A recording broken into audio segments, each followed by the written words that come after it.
Thank you for coming. नमस्कार नमस्कार.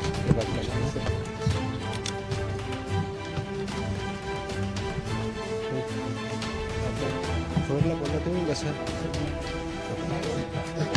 थोडं पाठीमाग घेऊ का? थोडं पाठीमाग सरू का?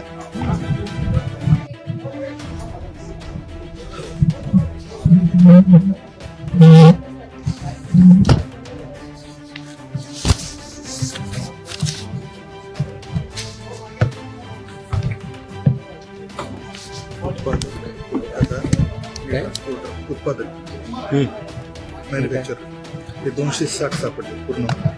रिपीटेड कसे? नाही वेगळे. ते पुरवठादार 248 आणि ट्रान्सपोर्टर 190, टोटल 700. कधीपर्यंत ते 10 वर्षातले गेले. आणि रिपीटवाले वेगळे रिपीट हे डिव्हिजन वाईज आहे. डिव्हिजन वाईजचे टेबल टेबल नाही त्याला पण कॅल्क्युलेट करून. ठीक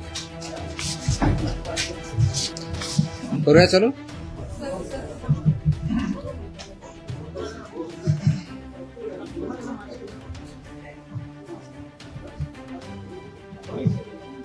okay, welcome to the press conference. आज मुद्दामून एक महत्त्वाच्या विषयासाठी आपल्याला इथं बोलवलं आहे. गेल्या अनेक वर्षापासून आपल्याला माहिती आहे की महाराष्ट्रामध्ये गुटखाबंदी केलेली आहे. आपल्या FSSAI ॲक्टच्या सेक्शन 30 अंतर्गत प्रतिबंधित जे फूड आयटम्स आहेत त्याच्यामध्ये गुटखा आणि तत्सम आयटम जे आपले आहेत त्याच्यावरती गुटखाबंदी केलेली आहे. त्याच्यावरती आपण अनेक वेळा कारवाई करतो, रेड्स करतो, फाईन करतो, FIR करतो. त्याच्यामधल्या प्रोव्हिजननुसार जेल पण होते, प्रॉसिक्युशन पण चालू आहेत. परंतु प्रोहिबिटेड आयटम असतानाही, फूड आयटम असतानाही महाराष्ट्रातल्या ऑलमोस्ट सगळ्या ठिकाणी हा गुटखा विकला जातो आणि कंझ्युम केला जातो. ही रियालिटी आपण बघतोय. मग याच्यावरती पर्याय काय? एन्फोर्समेंट तर चालू आहे, ते आपण आता जास्त स्ट्रिक्ट करत आहोत, तर ते चालूच राहील. परंतु याच्यावरती काही डेटरन्स असा क्रिएट करता येईल का की ज्याच्या माध्यमातून, कारण प्रोड्युसर तर इथं नाही आहेत प्रोहिबिटेड असल्यामुळं, ते बाहेरून आपण जे याच्यामध्ये इन्व्हॉल्व असणारे बिझनेसेस आहेत, बिझनेस पर्सन्स आहेत, ट्रान्सपोर्टर्स आहेत, रिटेलर्स, होलसेलर्स, सेलर्स, हे त्याच्यामध्ये इन्व्हॉल्व आहेत. त्या प्रकारचं एक रॅकेट आहे आणि ते जर उद्ध्वस्त करायचे तर आपल्याला खूप मोठ्या प्रमाणात स्ट्रॉंग स्टँड घेणं हे गरजेचं आहे. ह्या निष्कर्षापर्यंत शासन पोहोचलेलं आहे आणि म्हणून मध्ये बऱ्याच वेळेस याच्यावरती डिस्कशन पण झालं की काय केलं पाहिजे. आणि मी इथं जॉईन झाल्यानंतरही याच्यावरती आम्ही विचार केला काय करता येईल, कारण याच्यामध्ये this is a danger to public health आणि म्हणूनच तो आयटम प्रोहिबिट केलेला आहे. जर पब्लिक हेल्थला जर डेंजर असेल आणि तो आयटम प्रोहिबिट केलेला असेल तरीही त्याचा व्यापार होत असेल, तिथं ट्रान्सपोर्ट होत असेल, होलसेलर विकत असतील, सेलर विकत असतील आणि तो अवेलेबल होत असेल तर त्याच्यावरती स्ट्रिंजेस्ट पॉसिबल ॲक्शन घेणं गरजेचं आहे. ह्या निष्कर्षापर्यंत पोहोचल्यामुळं आज दिनांक 12 जून रोजी मी मोका लावण्याचे आदेश पारित केलेले आहेत. So we have issued the order saying that MCOCA provisions will be, MCOCA कायदा, मकोका ज्याला आपण म्हणतो, Maharashtra control of organise crimes act 1999 हा आम्ही इन्व्होक केलेला आहे. ही माझी त्याची ऑर्डर आहे इश्यू केलेली. आणि ह्या ऑर्डरच्या अनुषंगाने हा फक्त फूड सेफ्टी ॲक्ट 2006 चे कलम 3, 26, 27, 30, 38, 41, 42, 59, 63, 64 आणि 89 बरोबरच Maharashtra control of organise crimes act 99चा sections 21D, 21E, 21F, 3, 4, 18, 21 and 23 read with code of criminal procedure 1973 किंवा भारतीय नागरिक संहिता सुरक्षा संहिता 2023 याच्या अनुषंगाने ही ऑर्डर मी आज पास केलेली आहे. एक मिनिट मला बोलतो त्या माझं पूर्ण होऊ दे, पूर्ण झाल्यानंतर विचारा ना प्रश्न. सो ही कारवाई करताना हे प्रोव्हिजन्स आहेत. त्याच्यामध्ये ऑथॉरिटी कोणती आहे, त्याचं रॅशनल काय आहे, कोणत्या क्राईम्सला, कोणत्या ऑर्गनाइज क्राईम मधल्या जी 2(1)D ची डेफिनेशन सांगितलं त्याच्या क्राईम मध्ये हा क्राईम कसा बसतो, याच्या ऑथॉरिटी कोण कोण आहेत, ह्या सर्व आपण डिफाईन केलेल्या आहेत. आणि याच्या अनुषंगाने अल्टिमेटली आपण काही ऑर्डर्स, डिरेक्शन्स या माध्यमातून दिलेल्या आहेत. त्याच्यामध्ये ज्या ज्या ठिकाणी हे मोर दॅन वन्स एखाद्या ह्याच्यामध्ये ट्रेड करणारा व्यक्ती, संस्था, आस्थापना असेल त्यांच्याविरुद्ध कंपल्सरी मोका इन्व्होक करायची ही ऑर्डर आहे. त्याचबरोबर सेक्शन 23 ऑफ मोकोका ची जी प्रोसेस दिलेली आहे ती प्रोसिजर कंपल्सरी पाळायची हे पण आपण या सेक्शनमध्ये आदेश दिलेले आहेत. त्यानंतर persons and entities against whom MOCOCA shall be invoked are manufacturers and producers of prohibited food products, number 1. Number 2, financiers funding their manufacture, procurement or distribution. Number 3, interstate and intrastate suppliers and commission agents. Number 4, transporters and vehicle operators, including agents who book or arrange transport. Number 5, godown operators, warehouse owners and store managers who knowingly store such products. 6th, wholesale dealers and distributors. 7th, sub-dealers and semi-wholesaler agents. 8th, retail sellers forming part of an identified organized network. And 9, any other person who knowingly facilitates, abets, conceals or assists any of the above. त्या इतक्या जणांविरुद्ध मोकोका वापरायचे ह्याच्यामध्ये आदेश आपण केलेले आहेत. त्याचबरोबर प्रिझम्पशन ऑफ एलिजिबिलिटी जी आहे ती फक्त याच्यावरती नाही तर प्रिझम्पशन ऑफ एलिजिबिलिटी हे आपण ज्यावेळेस म्हणतो की any one or more of the following is present, ते स्ट्रॉंग प्रिझम्पशन फेवर करणारं मोकोकाला हे प्रोव्हिजन वापरायचं. आणि no officer shall refrain without recording specific return reasons approved by joint commissioner. प्रोव्हिजनचं जे असेल त्याच्यामध्ये की interstate supply chain or manufacture nexus हे आपल्याला वरती न्यायचं प्रिझम्पशन ऑफ एलिजिबिलिटीसाठी वापरायचं. Clandestine godowns, fake labels, dummy firms or forged invoices याच्यासाठी सुद्धा हा वापरायचा आहे. Simultaneous seizures across multiple districts pointing to a common syndicate त्याच्यासाठी सुद्धा वापरायचं आहे. Corruption of enforcement officials or intimidation of informants of witnesses यासाठी आपण वापरणार आहोत. Seizure value exceeding ₹10 lakhs in a single action or ₹25 lakhs cumulatively from the same account or network. आणि financial flows indicating systematic profiteering including hawala और बेनामी channels याच्या सुद्धा आपण ते एस्केलेट करण्यासाठी हे सुद्धा प्रोव्हिजन त्याच्यामध्ये आपण वापरणार आहोत. याची ओरिजिनल ड्युटी आहे ते आपण फूड सेफ्टी ऑफिसरवरती देणार आहोत. डेजिग्नेटेड ऑफिसरच्या ड्युटी आपण याच्यात ज्याला असिस्टंट म्हणून त्यांना डिफाईन केलेल्या आहेत, जॉईंट कमिशनरच्यात केलेल्या आहेत. नेटवर्क वाईड प्रॉसिक्युशन करायचं हे आपण सांगितलं आहे, पार्शियल ऍक्शन घ्यायची नाही, कंप्लीट घ्यायची. आणि कॉन्फिस्केशन, अटॅचमेंट अँड फोरफिचरचं कसं करायचं ट्विन ट्रॅक स्ट्रॅटेजी ही पण त्याच्यामध्ये सांगितलेली आहे. त्याचं प्रॉसिक्युशन रजिस्टर मेंटेन करायचं सांगितलेलं आहे, बेलला अपोजिशन करायचं सांगितलेलं आहे आणि procedure compliance with the criminal procedure code हे सुद्धा आपण मॅन्डेटरी केलेलं आहे.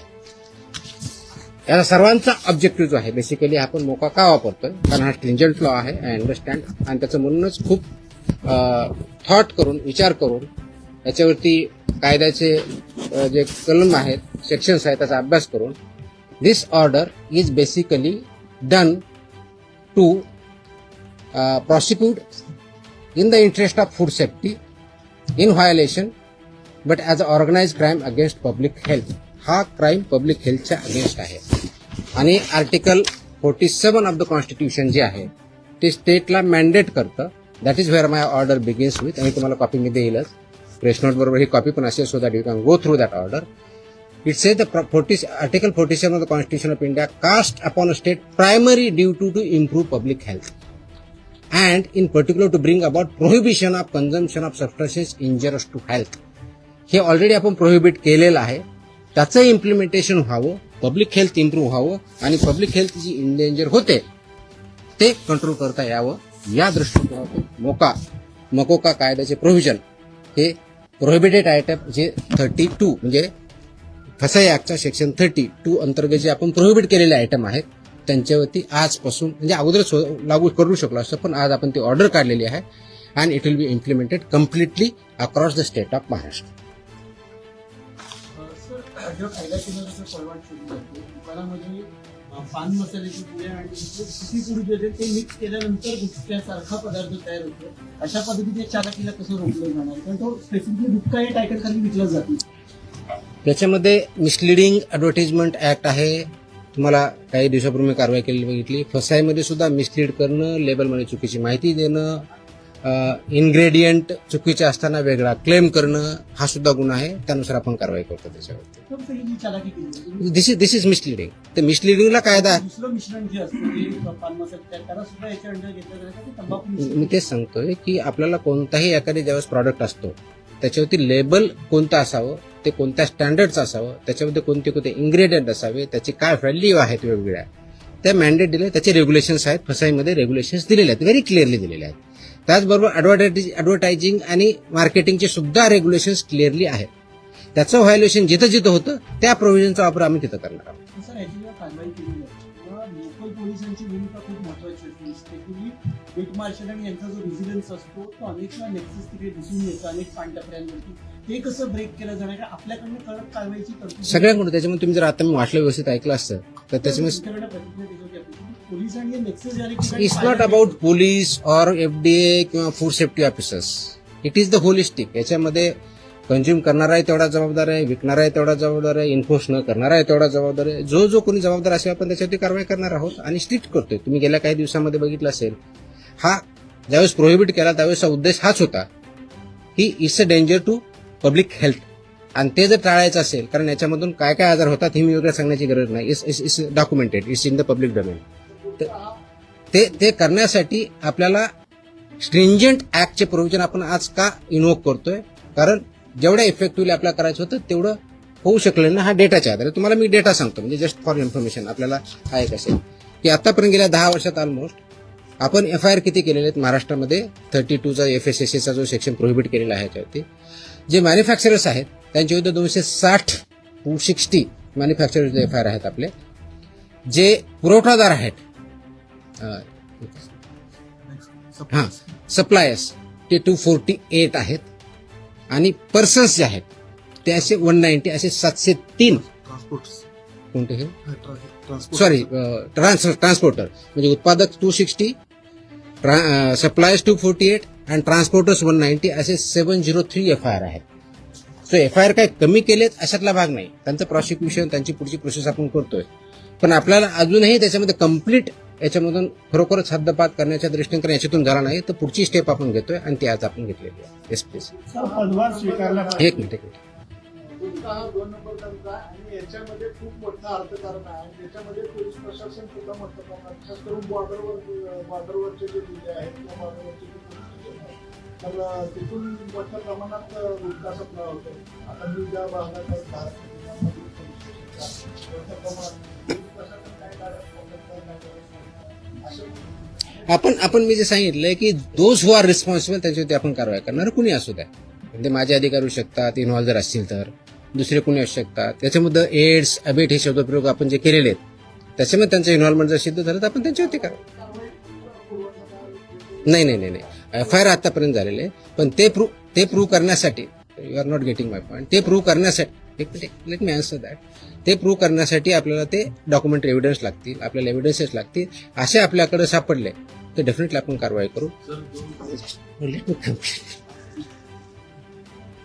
याच्यामध्ये आमचे काही अधिकारी इन्व्हॉल्व आहेत असं खूप अलिगेशन होतात, कंप्लेन येतात, आम्ही त्या व्हेरीफाय करतो. पुढच्या काही दिवसामध्ये असे काही अधिकाऱ्यांचं इन्व्हॉल्वमेंट आहे किंवा नाही याच्याबद्दलचे इन्व्हेस्टिगेशन आमच्याकडे सध्या चालू आहेत. त्याच्यातून जे रिझल्ट येतील ते आपल्यापर्यंत येतीलच. तर आपण पदभार स्वीकारल्यापासून अनेक कारवाई केली आहे. आतापर्यंत जेवढ्या कारवाई झाल्या साधारणपणे किती कारवाई झाल्या, किती तो डेटा मी प्रेसमध्ये दिलेला आहे ना. नाही मी डेटा मी प्रेसमध्ये दिलेला आहे. टीव्हीला त्या बाईट स्वरूपात नाही टोटल आता काही कारवाई केल्या खूप केल्यात. दररोज मी प्रेस देतोय. झालेली अटक आणि ते किती आहे गुन्हे दाखल देतो. Yes please. प्रोहिबिटेडची एका वेळेस एक minute I answer every question. Let me I come to हा.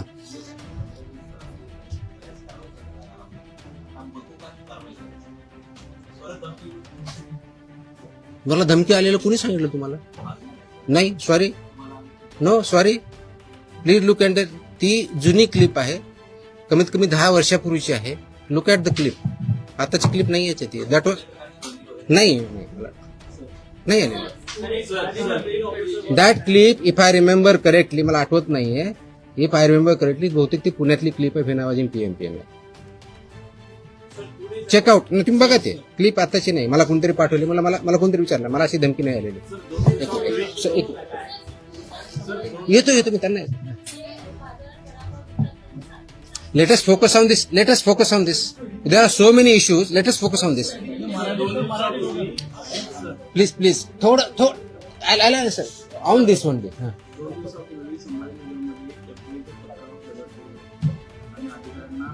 स्कॉर्पिओ गाडी त्यांच्या अंगावर आणण्याचा प्रयत्न केला, त्यांच्यावर पण मुकोबा अंतर्गत कारवाई होती.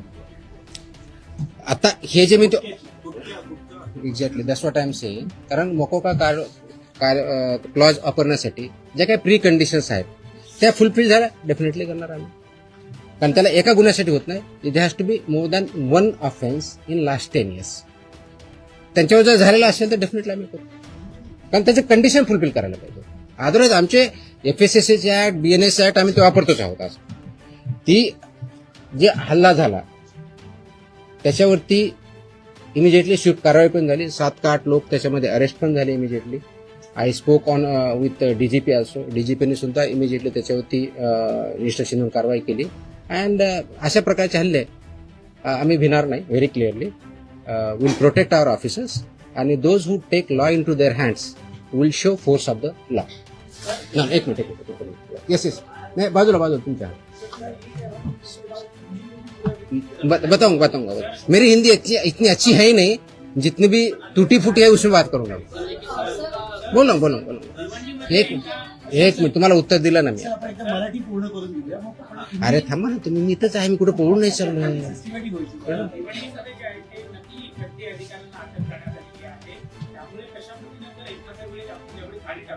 आय कार्ड असतं ऑफिसरकडे. Simple. My officers wear I card. Very clearly they show the I card. या प्रतिबंधित माल जो आहे तो बऱ्याचदा गुजरात सारख्या राज्यातून मुंबई, खास करून गुटखा असेल किंवा बऱ्याचदा भेसळयुक्त खावा देखील गुजरातवरून मुंबईमध्ये. वाहतूक व्यवस्था करणाऱ्या अनेक लक्झरी बसेस असतात, टुरिस्ट गाड्या असतात किंवा ट्रक. यासाठी RTOची काही मदत वगैरे घेणार? मी आता वाचताना वाटलं इन्क्लुडिंग ट्रान्सपोर्टर्स. RTOची मदत घेणार? सगळ्या एजन्सी एकत्र काम करत असतात. त्याच्यामध्ये सगळ्याच एजन्सी काम करतात. आपण याच्यामध्ये मोकोका लावताना किंवा हे करताना इव्हन आताचे जे FIR होत आहेत त्याच्यामध्ये आपण फक्त विकणाऱ्याला करत नाही, त्याचा ट्रान्सपोर्टरला पार्टी करतोय, त्याचा डिस्ट्रीब्युटरला पार्टी करतोय, तुमच्या ओनरला. मी तुम्हाला लिस्ट पण दिली. तर इथून पुढचे आता आल्यापासून FIRचे हे it will be right from manufacturer to seller. आताही होत आहेत, अजून जास्त स्ट्रिंजंटली होतील. So they are responsible. कायद्यामध्येच व्हेरी क्लिअरली त्याच्यामध्ये कुठेही डाऊट नाही त्याच्याबद्दल. याच्या बाहेर नका विचारू. जो आपला विषय चालला तेवढाच विचार. नाही, संबंधित नाही, आजच्या विषयाशी संबंधित.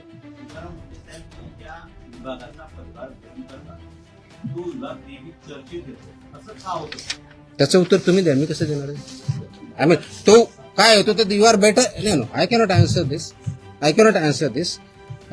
सिंपल. कारण काय येतो, लोक चर्चा का करतात, तुम्ही जास्त का पब्लिश करतात, का कुणी काय करतं, ह्याचं उत्तर मी नाही देऊ शकत. You have to analyse. त्याचं उत्तर मी कसं देऊ शकत? सोशल मीडियावरती तुम्ही इतिहासाचा प्रचंड लोकांचा पाठिंबा. We are diverting. Let us not divert. No. So हे जे विषय त्याच्यावरती आपण बोलू, बाकीच्या विषय नाही. हा नाही, याच्या अगोदर फक्त हा डेटा प्रोहिबिटेड ना, प्रतिबंध. हा आता तुम्ही जो विचारला होता प्रश्न की मी 25 मे ते 11 जून या काळामध्ये प्रोहिबिटेडच्या बाबतीत म्हणजे प्रतिबंधित आयटमच्या बाबतीतला सांगतोय, बाकीच्या नाही सांगत आहे, कारण हा प्रोहिबिटेडचा विषय आहे. म्हणून तपासणी केलेल्या आस्थापना म्हणजे प्रोहिबिटेडच्या बाबतीत त्या 354 आहे, 354. बाकीचे असेल आपल्याकडे पुढचे केलेले ती पण असेल ना, तो पण मागवा. आणि ड्रगचे असेल तर ड्रगचं पण मागवा. त्याच्यामध्ये नाही सॉरी प्रतिबंधित पदार्थ आढळलेल्या आस्थापनाची संख्या 344 सापडली आपल्याला. तपासणी 354 केली, 344 मध्ये फाइंड आउट झालं. जप्त साठ्याची किंमत ह्या 344 मध्ये एक किती रुपये